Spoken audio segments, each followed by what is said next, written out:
Stewarding the Seasons with Catherine Sempebwa. Living with purpose, intentionality, inspiration, helped by God.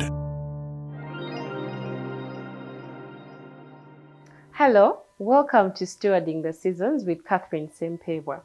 And today we are going to look at how to deal with pressure from friends and family about getting married.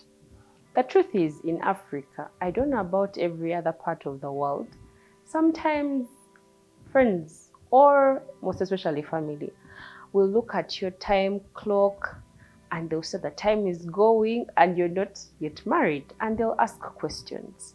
Some will put you on pressure. They could be your parents, your aunties, your elder siblings, and they're wondering what's going on. So I wish I had known how to deal with pressure, because yes, pressure is something that happened to me as well. But now in hindsight, or some of the things that I actually did towards the end of my waiting season, is that I learned to pray for those who hurt me. Now the Bible is very funny. Luke 6:28, it tells us, bless those who curse you and pray for those who hurt you. There's something that prayer does to you as an individual, and especially your heart. Why this is important to talk about is because it is your heart that is being disturbed, When you're waiting and you're intentional and your eyes are on God and all these things, you want your heart to be in the right place. You don't want to carry emotions like unforgiveness, like anger. It's sort of a burden as you progress through your season. That is why it's important that we learn how to deal with the things that will cause us some of these emotions. Because people will say hurtful things. Don't you see that you're growing old?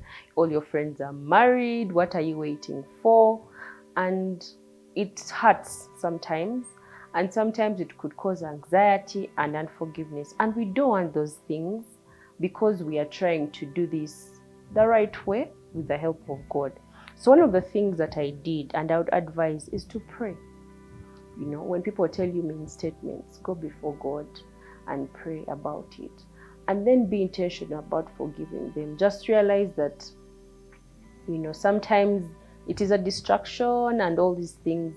Pray and learn to forgive them.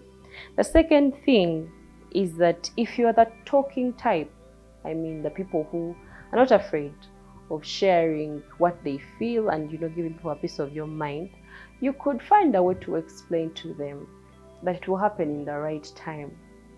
Like I said, and I still believe, that nothing can be given except God gives it. No one can give you a godly spouse. Even you cannot get that person by yourself unless God wills it. So no one should actually put you in pressure for it. And that is why it's important that you speak to the people. If they love you and they truly have your interests at heart, if you explain that you're also waiting for God's time, they should be able to really release you and let you be, and let you do your life the way you see fit to do it. And it's important that you talk to them very kindly, in a way that is, respectful. The Bible tells us in Proverbs 15:1 that a gentle answer turns away wrath, but a harsh word stirs up anger. So how you also respond is important. They'll come with all this energy, all this anxiety. Some of them are just really being mean, but you can talk to them nicely and be like, you know what? I am waiting on God for this to happen. I desire it, but there is really nothing that you can do in your own power except to believe God. And that's exactly what you're doing. So the third thing I would advise, I don't even know if it's good advice, is that if possible, take some physical time away from certain people. If all the time you're meeting them, they are looking down on you, they are making it look like it's a sickness to be seeing, or they are stressing you about it and asking you all these kinds of questions, they are suggesting this and this and this, sometimes take some physical time away from them, especially if you meeting with them is not a matter of urgency. You could talk on the phone, you could talk on social media. Those are ways and platforms that you can control, because you're not in the same physical space. If you can do that for yourself for some time, because the end goal is that as you wait on God, you need to be in a good place. Your heart needs to be free of certain emotions. You should be in a peaceful state. Yeah, you should be enjoying yourself and being a happy person altogether, even as you cross over into the next season. So for me, I learned 3 ways to deal with pressure, and the first is to pray for those who hurt you. It helps your heart and it helps you to release them. The second thing is that if you're the talking type or there are people who are understanding, explain to them that it will happen in God's time. And then the third thing is that there are those that if you can, just take away some time, avoid them, physical space, avoid them. You can't talk to them on the phone or what, but you don't really have to meet them if you don't have to, so that you protect your space, your heart, and your peace, which is most important in this season. So, how have you dealt with pressure if you have already transitioned to the other side? How did you deal with pressure? How are you dealing with pressure right now as a single person? Is it working for you? What else should you do?